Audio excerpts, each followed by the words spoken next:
Ang laman, sina Senador Trillanes at Risa Ontiveros. Papakita lamang ng mga walang utang ang laman, sina Senador Trillanes at Risa Ontiveros. Tanging itong dalawang senador lamang na ito bayan ang walang kinalaman sa paggawa ng batas. Kaya dapat lumayas na kayong dalawa dyan, dahil wala kayong silbi.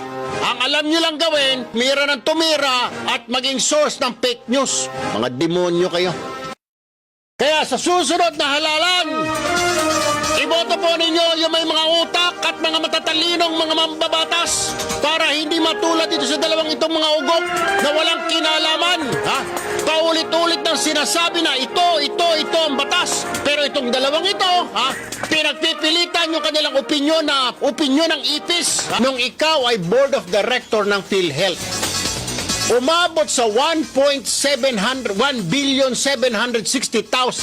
na mga bonus at allowance ang pinamudmud ninyo sa mga sarili ninyo dyan sa PhilHealth bilang mga opisyal.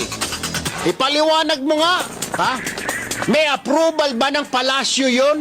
Nabigyan nyo ng mga bonus yung mga pagmumukha ninyo?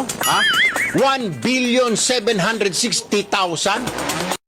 Sige nga, Senador Ontiveros, sagutin mo nga, ma'am. Bakit mananahimik ka? Magaling ka lang magpuna-puna ng mga isoli nyo yung pondo 60 million. Ikaw ngayon tanungin ko, nasaan na yung 1,760 million na pinamudmud ninyo sa mga sarili ninyo bilang opisyal ng PhilHealth noong 2015? Nasaan na? Ipinapasoli na sa inyo ng COA, subalit hindi pa ninyo sinusoli.